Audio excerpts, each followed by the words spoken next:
நாம் ஆதியாகமம் 38 முதல் 40 வரைக்கு வரும்போது யோசேப்பின் கதை இடைநிறுத்துகிறது மற்றும் கேமரா அவரது மூத்த சகோதரர் யூதாவிடம் செல்கிறது. முதலில் அது சீரற்றதாக உணர்கிறது. யோசேப்பு எகிப்தில் விற்கப்பட்டபோது நாம் ஏன் திடீரென்று யூதாவைப் பற்றியும் தாமார் என்ற பெண்ணைப் பற்றியும் பேசுகிறோம்? ஆனால் இது ஒரு பக்க கதை அல்ல. தேவன் நமக்கு இரண்டு இணையான ஜீவனைக் காட்டுகிறார். ஒரு அந்நிய தேசத்தில் யோசேப்பு தூய்மையுடன் நடக்க முயற்சிக்கிறார் மற்றும் யூதா தனது சொந்த தேசத்தில் சமரசத்திற்கு நகர்கிறது. ஒரு சகோதரர் உத்தமத்திற்கு முன்மாதிரியாக மாறுவார். மற்றொருவர் மனந்திரும்புதலை நோக்கி வேதனையுடன் இழுத்துச் செல்லப்படுவார். இரண்டும் உடன்படிக்கை கதையின் ஒரு பகுதியாகும். ஆதியாகமம் 38-7 யூதா தன் சகோதரர்களை விட்டு ஒரு கானானிய பெண்ணை திருமணம் செய்து கொள்கிறான். பயங்கரமான தேர்வுகளை செய்யும் மகன்களை வளர்க்கிறான். அவனுடைய மூத்த மகன் ரொம்ப பொல்லாதவனாக இருப்பதால் கடவுள் அவனை கொலை செய்கிறார்.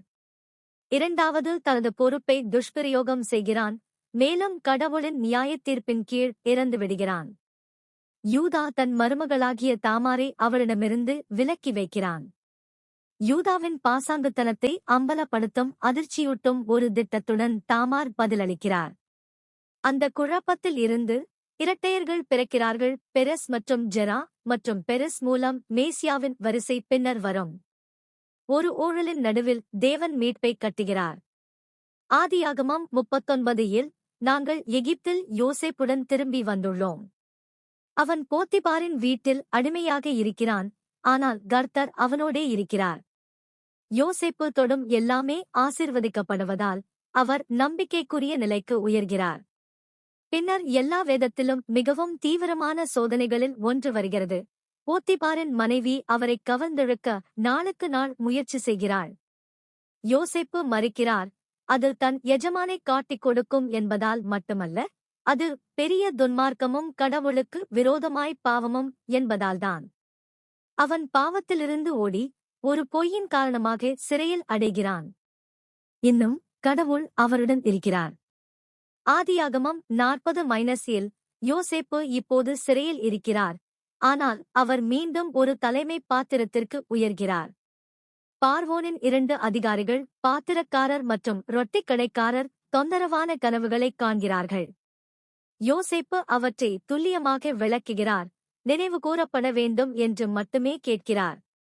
பாத்திரக்காரர் மீட்கப்படுகிறார், ரொட்டிக்காரர் தூக்கிலிடப்படுகிறார். ஜோசப் மறந்துவிட்டது. இன்னும் 2 வருடங்கள். கடவுள் யோசேப்பை பேசுகிறார், வேலை செய்கிறார், நிலைநிறுத்துகிறார். ஆனால் யோசேப்பின் இதயம் விரும்பும் அளவுக்கு நேரம் வேகமாக நகரவில்லை. இந்த அத்தியாயங்கள் ஒன்றாக 2 பெரிய கருப்பொருள்களைக் காட்டுகின்றன. கடவுள் பாலியல் பாவம் மற்றும் பொறுப்பை நேர்மையாக கையாள்கிறார். யூதா, தாமார், ஜோசப், போத்திபாரின் மனைவி மற்றும் கடவுள் தனது மக்களுடன் மறைக்கப்பட்ட நியாயமற்ற இடங்களில் இருப்பது, அடிமைத்தனம் மற்றும் சிறைச்சாலையில் யோசேப்பு. இரண்டும் அவர் தனக்காக ஒரு ஜனத்தை எவ்வாறு வடிவமைக்கிறார் என்பதன் ஒரு பகுதியாகும். ஆதியாகமம் 38 அமைதியான ஆனால் முக்கியமான முடிவுடன் தொடங்குகிறது. யூதா தனது சகோதரர்களிடமிருந்து இறங்கி ஹீரா என்ற ஒரு குறிப்பிட்ட அதுல்லாமேட்டிடம் திரும்பினார். அந்த சொற்றொடர் கீழே சென்றது என்பது புவியியலை விட அதிகம். யூதா தன் குடும்பத்தை விட்டு விலகி, கடவுளுடைய உடன்படிக்கை வேலையின் மையத்திலிருந்து விலகி, கானானிய வாழ்க்கைக்குள் செல்கிறான். அவன் சூமாவின் குமாரத்தியாகிய ஒரு கானானிய ஸ்திரியை விவாகம் பண்ணுகிறான். அவர்களுக்கு ஏர், ஓனான், சேலா என்ற 3 குமாரர் உண்டு. உடனே ஆபிரகாமின் குடும்பத்தை கடவுள் எச்சரித்த ஒரு கலாச்சாரத்தில் யூதா தனது வாழ்க்கையை கலப்பதை நாம் காண்கிறோம். யூதா தன் மூத்த குமாரனாகிய தாமார் என்ற பெண்ணுக்கு ஒரு மனைவியை அழைத்துக் கொள்கிறாள். ஆனால் ஏர் கர்த்தரின் பார்வையில் மிகவும் பொல்லாதவர். கடவுள் அவனைக் கொலை செய்கிறார். எங்களுக்கு விவரங்கள் சொல்லப்படவில்லை. கடவுள் மறைக்கப்பட்ட தீமையை காண்கிறார் மற்றும் சில நேரங்களில் நேரடியாக செயல்படுகிறார் என்பதை அறிய நமக்கு போதுமானதாக கூறப்படுகிறது. வழக்கத்தின்படி யூதா தனது 2வது மகன் ஓனானிடம் ஒரு மைத்துனனின் கடமையைச் செய்யச் சொல்கிறார். தாமருடன் ஒரு குழந்தைக்கு தந்தை அடைய வேண்டும், எனவே ஏரின் வம்சம் துண்டிக்கப்படாது. ஓனன் அவளிடம் செல்கிறார், ஆனால் வேண்டுமென்றே தனது விதையை கொட்டுகிறார், தாமரை இன்பத்திற்காக பயன்படுத்துகிறார். அதே நேரத்தில் அவளுக்கு ஒரு குழந்தையை கொடுக்கும் பொறுப்பை மறுத்து தனது சகோதரரின் பெயரை பாதுகாக்கிறார். தேவன் அந்த தீமை என்று அழைத்து அவனையும் கொல்லச் செய்கிறார்.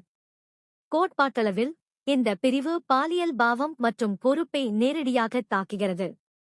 ஓனனின் பாவம் உடல் நடத்தையை பற்றியது மட்டுமல்ல, இது சுயநலத்தை பற்றியது. உடன்படிக்கை கடமை மற்றும் கவனிப்பை மறுக்கும்போது ஒருவரின் உடலை பயன்படுத்துதல். கடவுள் அதை பொல்லாததவராகவே காண்கிறார். யூதா பின்னர் தாமரிடம் தனது தந்தையின் வீட்டிற்கு திரும்பி சேலா வளரும் வரை காத்திருக்கச் சொல்கிறாள்.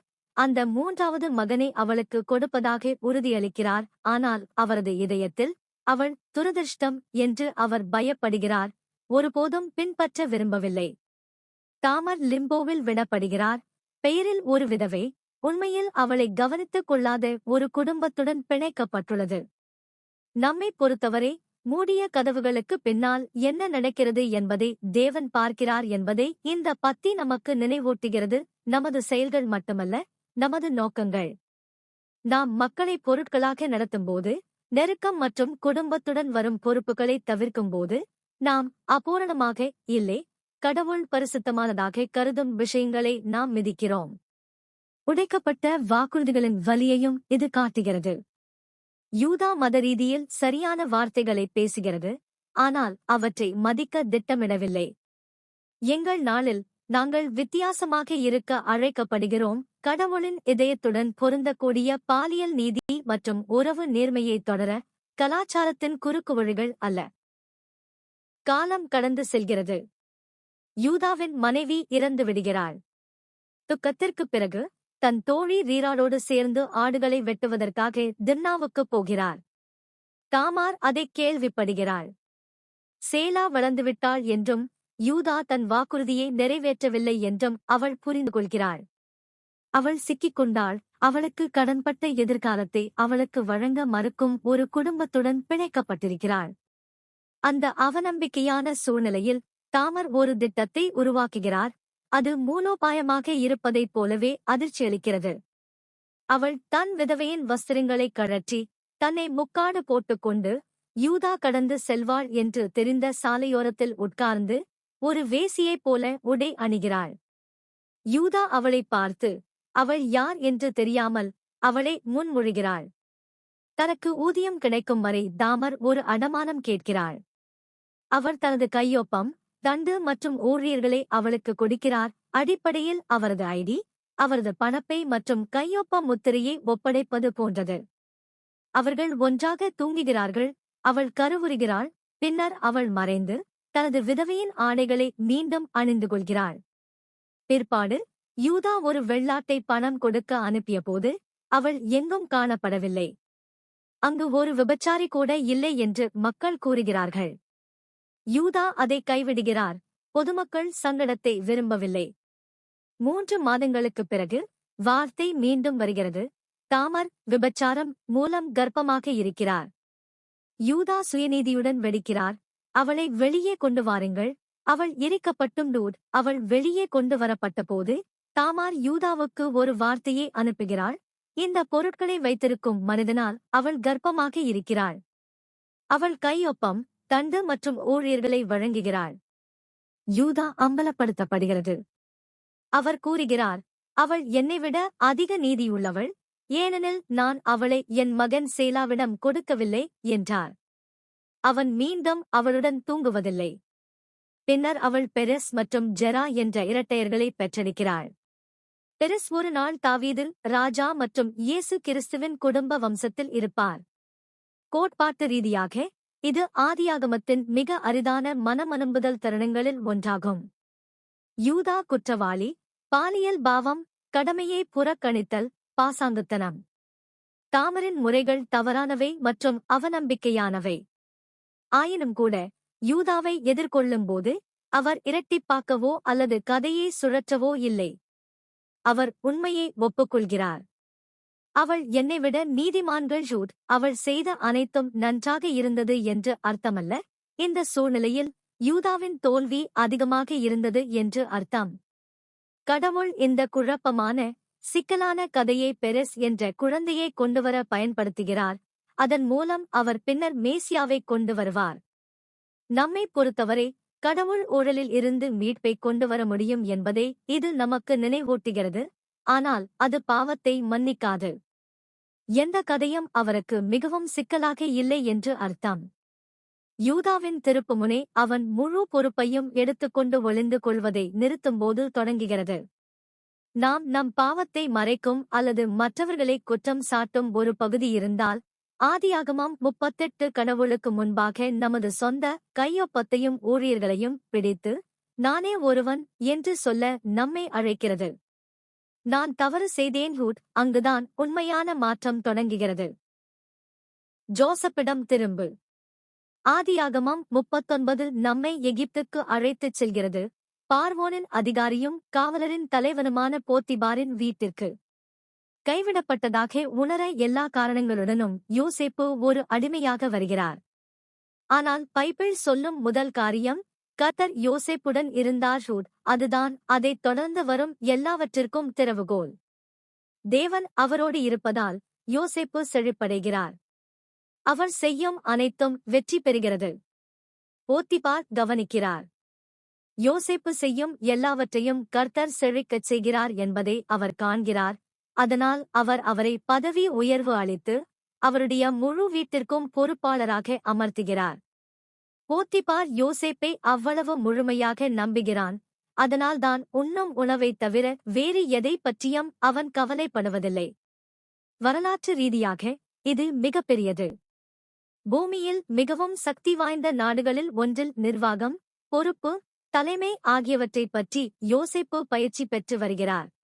அடிமை அல்லது இல்லை, எகிப்திய குடும்பங்கள் எவ்வாறு இயங்குகின்றன, பணக்கார எஸ்டேட்டுகள் எவ்வாறு நிர்வகிக்கப்படுகின்றன, வளங்கள் மற்றும் மக்களை எவ்வாறு கையாள்வது என்பதை அவர் கற்றுக்கொள்கிறார்.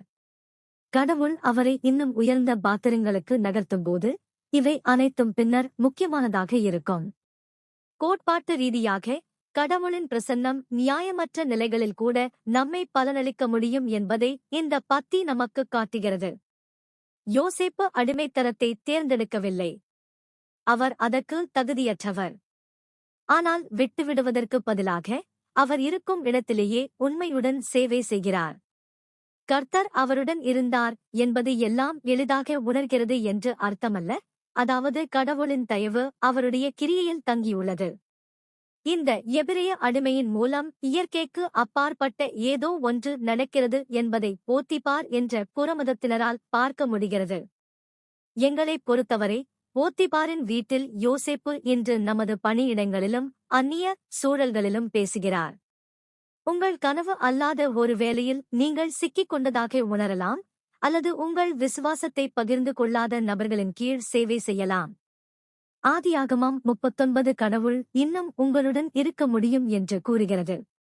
அவர் உங்கள் முயற்சிகளை ஆசீர்வதிக்கலாம், உங்களுக்கு ஆதரவை கொடுக்கலாம், மேலும் நீங்கள் இன்னும் பார்க்க முடியாத விஷயங்களுக்கு உங்களை பயிற்றுவிக்க அந்த பருவத்தை பயன்படுத்தலாம். யோசேப்பைப் போலவே காண்பிப்பதே நமக்கு சவாலாக இருக்கிறது. வீட்டிலிருந்து யாரும் பார்க்காத போதும் கூட நம்பகமான, விடாமுயற்சியுள்ள, நேர்மையாக இருப்பது.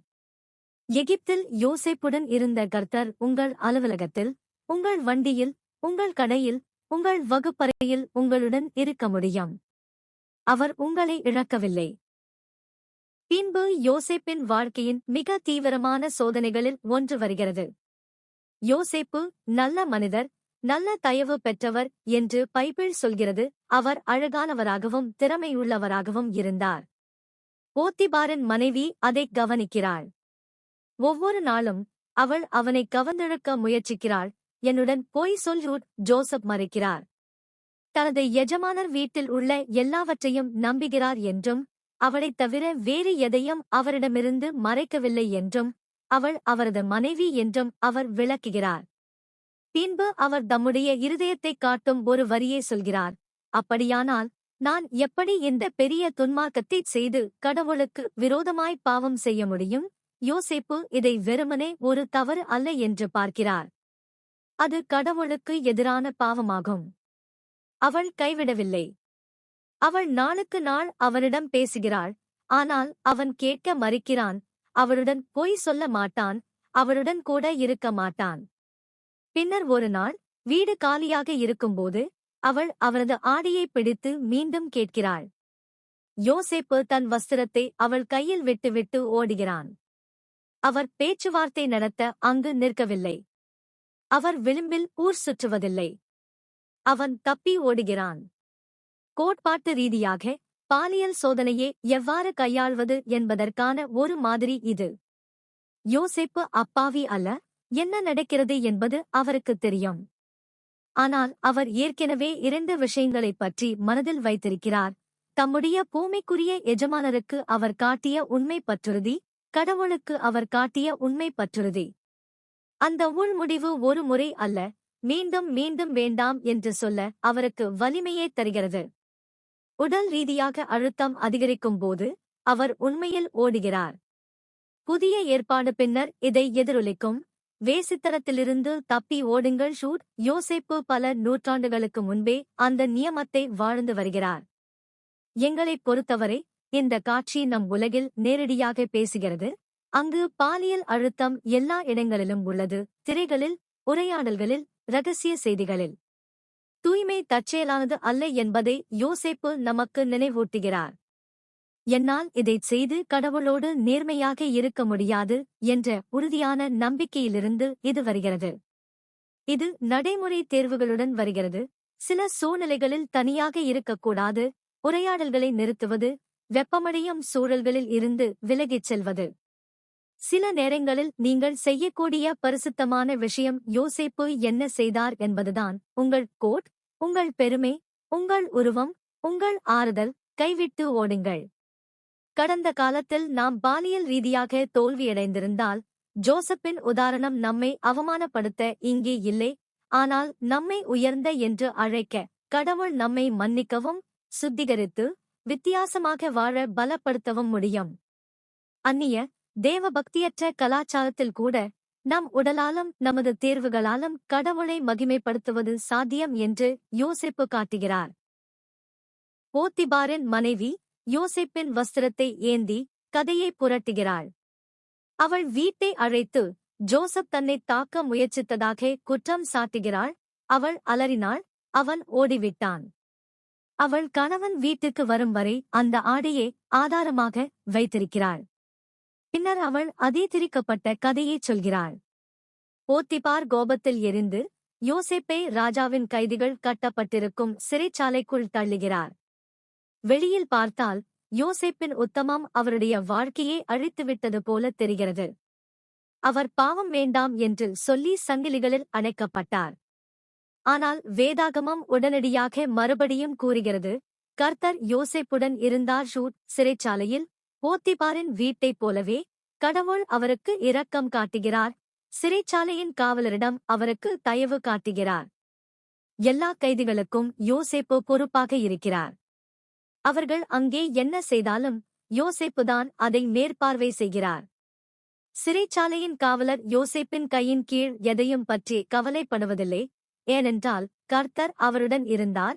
அவர் செய்ததை கர்த்தர் செழிக்கச் செய்தார். ஷூட். இடம் மாறியது வீட்டிலிருந்து சிறைச்சாலைக்கு, ஆனால் கடவுளின் பிரசன்னமும் ஆசீர்வாதமும் மாறவில்லை.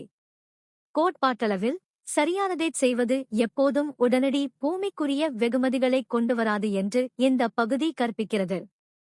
சில நேரங்களில் அது பின்னடைவைக் கொண்டு வருகிறது. சில நேரங்களில் மக்கள் உங்களைப் பற்றி பொய் சொல்வார்கள். சில நேரங்களில் நீங்கள் பதவி, நற்பெயர் அல்லது சுதந்திரத்தை இழக்கிறீர்கள்.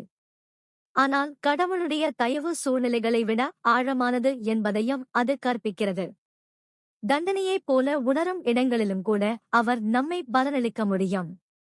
வழிநடத்துவதற்கும் நிர்வகிப்பதற்கும் ஜோசப்பின் அழைப்பு ஒரு தவறான குற்றச்சாட்டின் காரணமாக மறைந்துவிடாது.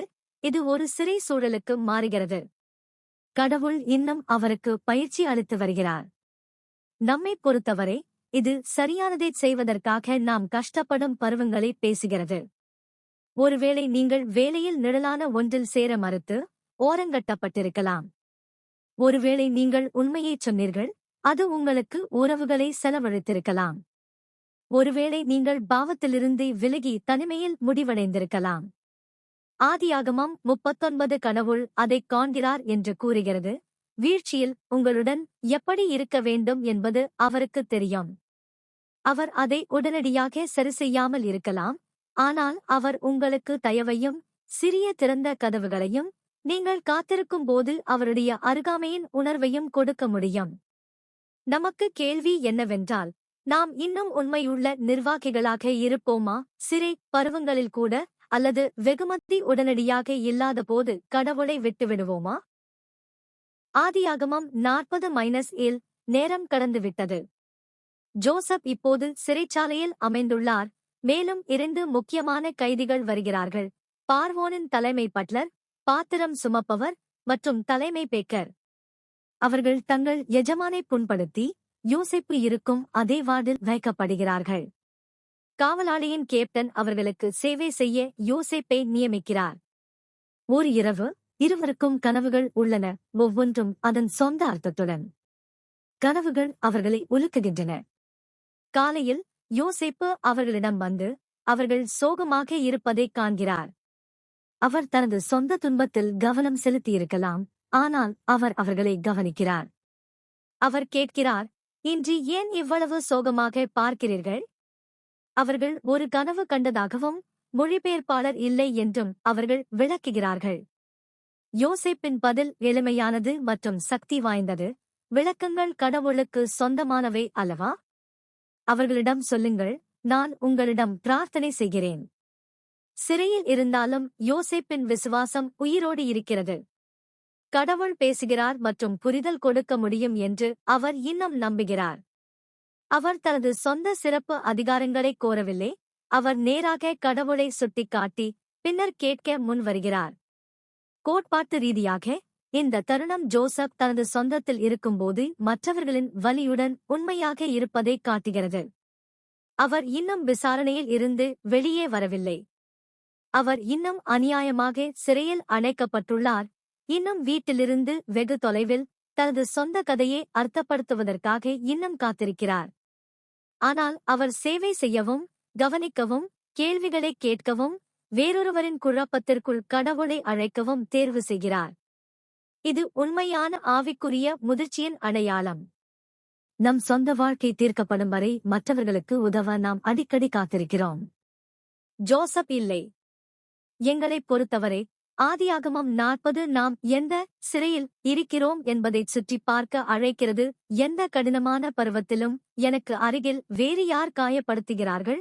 அது ஒரு சக ஊழியர், ஒரு குடும்ப உறுப்பினர், வார்டில் உள்ள ஒருவர், அல்லது அதே பாதையில் உள்ள மற்றொரு ஓட்டுநராக இருக்கலாம். நம்மால் எல்லாவற்றையும் சரிசெய்ய முடியாது. ஆனால் நாம் கேட்கலாம், இன்று நீங்கள் ஏன் சோகமாக இருக்கிறீர்கள்? மற்றும் நாம் கடவுளை உரையாடலுக்குள் கொண்டு வர முடியும். எல்லா பதில்களும் நமக்குத் தேவையில்லை. யோசேப்பைப் போலவே விளக்கங்கள், ஞானம், ஆறுதல், வழிநடத்துதல் கடவுளுக்கு சொந்தமானவை என்று நாம் நம்ப வேண்டும். மேலும் நமது சொந்த கதை தீர்க்கப்படாத போது கூட அவர் நம்மை தூதர்களாக பயன்படுத்த முடியும். தலைமை பட்லர் முதலில் செல்கிறார். அவர் யோசேப்புக்கு தனது சொப்பனத்தை சொல்கிறார். 3 கிளைகளைக் கொண்ட ஒரு திராட்சைச் செடி முளைத்து பூக்கி பழுத்த திராட்சை பயிர்களை விளைவிக்கும். பார்வோனின் பானம் அவன் கையில் இருக்கிறது. அவர் திராட்சை பழங்களை எடுத்து அவைகளை பாத்திரத்தில் பிழியி பார்வோனுக்கு கொடுக்கிறார். யோசேப்பு அதைக் கேட்கிறார். கடவுளுடைய உதவியுடன் அதை விளக்குகிறார். 3 கிளைகள் 3 நாட்கள். 3 நாட்களுக்குள் பார்வோன் பட்லரின் தலையை உயர்த்தி அவனுடைய இடத்துக்கு திரும்ப அழைத்துச் செல்வான். பின்பு யோசேப்பு ஒரு எளிய வேண்டுகோளைச் சொல்கிறார். உனக்கு எப்போது நன்மையாகும் என்று என்னைப் பற்றி யோசித்துப் பாருங்கள். ஃபிரௌனிடம் என்னைப் பற்றிக் கூறுவீராக என்று கூறினார்கள். தான் எபிரேயர் தேசத்திலிருந்து திருடப்பட்டதாகவும் இந்த சிறைச்சாலைக்கு தகுதியான ஒன்றும் செய்யவில்லை என்றும் அவர் விளக்குகிறார். பின்னர் தலைமை பேக்கர் நல்ல விளக்கத்தால் ஊக்குவிக்கப்பட்டு தனது கனவை பகிர்ந்து கொள்கிறார். அவரது தலையில் 3 கூடைகள் வெள்ளை ரொட்டி, பார்வோனுக்கு அனைத்து வகையான வேகவைத்த பொருட்கள் மற்றும் மேல் கூடையிலிருந்து பறவைகள் சாப்பிடுகின்றன. ஜோசப் இன்னும் நேர்மையானவர், விளக்கம் கொடுக்கிறார். 3 கூடைகள் 3 நாட்கள். 3 நாட்களில் பார்வோன் ரொட்டி கடைக்காரனின் தலையை அவனிடமிருந்து தூக்கி ஒரு மரத்தில் தொங்க விடுவான், பறவைகள் அவனுடைய மாமிசத்தை உண்ணும். இது ஒரு கடினமான வார்த்தை, ஆனால் யோசேப்பு அதை மென்மையாக்கவில்லை. கடவுள் காண்பிப்பதை அவர் பேசுகிறார், நல்லது மற்றும் சங்கடமானது. கோட்பாட்டு ரீதியாக இந்த பத்தி கடவுள் நம் வாழ்க்கையின் நேரத்தை வைத்திருக்கிறார் என்பதை நமக்கு நினைவூட்டுகிறது. இப்போதிலிருந்து 3 நாட்களில் இந்த 2 மனிதர்களின் விதி கூர்மையாக வேறுபடும். ஒருவர் மீட்டெடுக்கப்பட்டார், ஒருவர் தீர்ப்பளிக்கப்படுகிறார். அதை வெளிப்படுத்த கடவுள் பயன்படுத்தும் கருவி யோசேப்பு.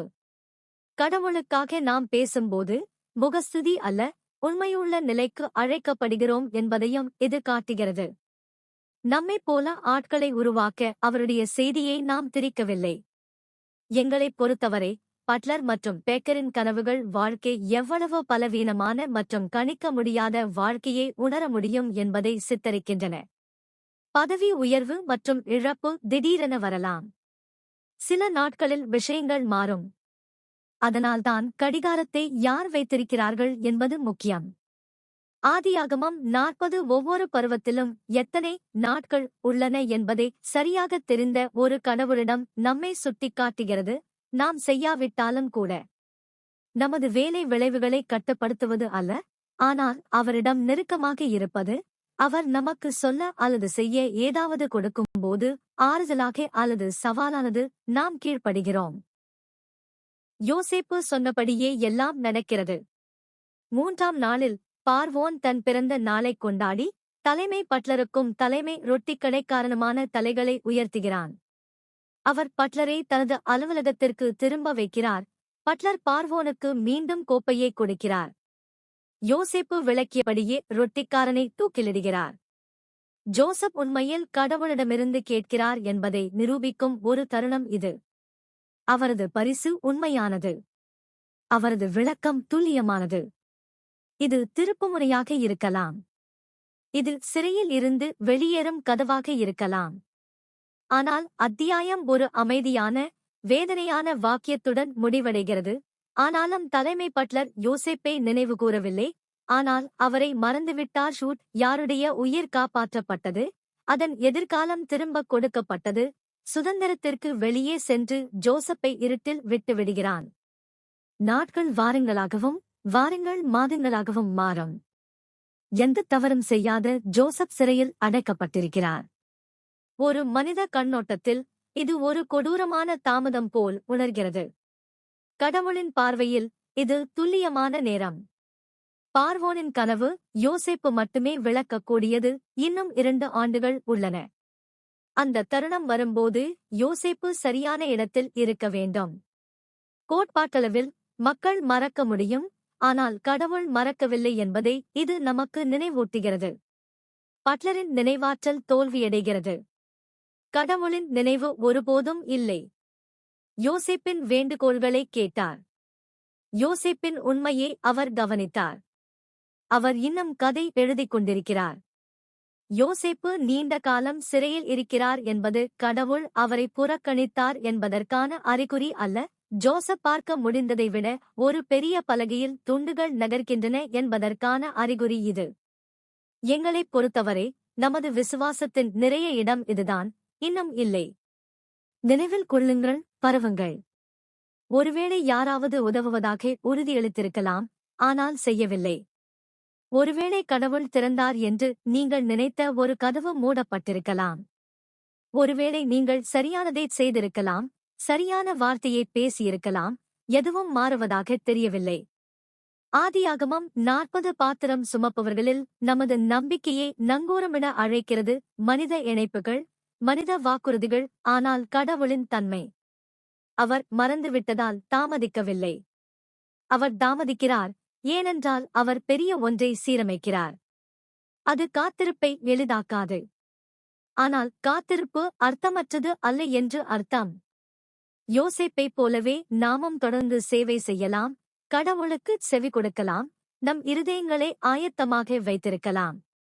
அடுத்த அத்தியாயம் திரும்பும்போது நடக்கும். கடவுள் நம்மை சரியான நேரத்தில் அதில் கொண்டு வருவார். ஆதியாகமம் 38 முதல் 40 வரை அருகருகே வைக்கும்போது ஒரு சக்தி வாய்ந்த மாறுபாட்டைக் காண்கிறோம். யூதா உடன்படிக்கை குடும்பத்திலிருந்து விலகி கானானில் திருமணம் செய்து கொள்கிறான். தனது மகன்களில் துன்மார்க்கத்தை சகித்துக் கொள்கிறான். பாலியல் பாவத்திலும் பாசாங்குத்தனத்திலும் விழுகிறான். கடவுள் தாமார் மூலம் அவனை எதிர்கொள்கிறார். இறுதியாக அவர் ஒப்புக்கொள்கிறார். அவள் என்னைவிட நீதிமானவள். ரூத் அந்த குழப்பமான மனந்திரும்பலில் இருந்து தாவீது ராஜா மற்றும் இயேசு கிறிஸ்துவின் மூதாதையரான பெரெஸ் வருகிறார். கடவுள் ஏற்கனவே குறைபாடுள்ள தாழ்மையுள்ள மக்கள் மூலம் மேசியாவின் வரிசையை நெசவு செய்கிறார். இதற்கிடையில் யோசேப்பு எகிப்தில் இருக்கிறார். யூதாவுக்கு நேர்மாறாக செய்கிறார். யூதா சோதனைக்கு அடிபணிகின்ற இடத்தில் யோசேப்பு அதை எதிர்க்கிறார். யூதா மற்றவர்களை பயன்படுத்தும் இடத்தில் யோசேப்பு சேவை செய்கிறார். யூதா ஒளிந்திருக்கும் இடத்தில் யோசேப்பு வெளிச்சத்தில் நின்று விலை கொடுக்கிறார். அவர் போத்திபாரின் வீட்டில் உண்மையுள்ளவர், சிறையில் உண்மையுள்ளவர், மற்றவர்களின் கனவுகளுக்கு உண்மையுள்ளவர். அவர் அத்தியாயம் 40 இன்னும் காத்திருக்கிறார். இன்னும் மனிதர்களால் மறக்கப்பட்டார். ஆனால் கடவுளால் அல்ல. 2 சகோதரர்களும் வடிவமைக்கப்படுகிறார்கள். ஒருவர் அவமானம் மற்றும் ஒப்புதல் வாக்குமூலம் மூலம், மற்றொருவர் சோதனை மற்றும் தாமதம் மூலம். கடவுள் யூதா வழியாக ஒரு ராஜ வழிமுறையையும் யோசேப்பு மூலம் ஒரு இரட்சிப்பு பாதையையும் ஆயத்தம் செய்கிறார். எங்களைப் பொறுத்தவரை இந்த அத்தியாயங்கள் பல பதில்களை அழைக்கின்றன. பாலியல் நேர்மையும் யூதாவும் யோசேப்பும் 2 வழிகளைக் காட்டுகிறார்கள். நாம் யோசேப்பைப் போல இருக்க அழைக்கப்படுகிறோம். பாவத்தை கடவுளுக்கு எதிராக பெரிய துன்மார்க்கமாக காண்கிறோம். ஓட தயாராக இருக்கிறோம். பேச்சுவார்த்தை அல்ல. நாங்கள் தோல்வியடைந்தால் யூதாவின் நேர்மைக்கு நாங்கள் அழைக்கப்படுகிறோம். இனி சாக்குப்போக்குகள் இல்லை, வெறும் ஒப்புதல் வாக்குமூலம். உடைந்த பொறுப்பை சுத்தம் செய்தல். தாமரின் கதை நம்முடைய கடமைகளை புறக்கணிப்பது, குறிப்பாக பாதிக்கப்படக்கூடியவர்களுக்கு கடவுளின் பார்வையில் தீவிரமானது என்பதை நமக்கு நினைவூட்டுகிறது. கடவுள் என்னிடம் ஒப்படைத்தவர் யார், நான் அதை மதிக்கிறேனா என்று கேட்க நாங்கள் அழைக்கப்படுகிறோம்.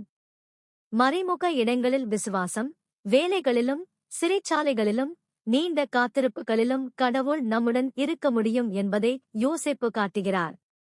எங்கள் சொந்த கதை சிக்கிக் கொண்டதாக உணர்ந்தாலும் நேர்மையுடன் வேலை செய்யவும் மற்றவர்களுக்கு சேவை செய்யவும் நாங்கள் அழைக்கப்படுகிறோம்.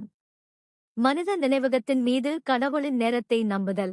மறக்கப்பட்ட பட்லர் மனித உதவியை மிகவும் கடுமையாக நம்ப வேண்டாம் என்று எச்சரிக்கிறார். கடவுளின் கடிகாரம் நாம் விரும்புவதை விட மெதுவாக இருக்கலாம், ஆனால் அது ஒருபோதும் அணைக்கப்படாது.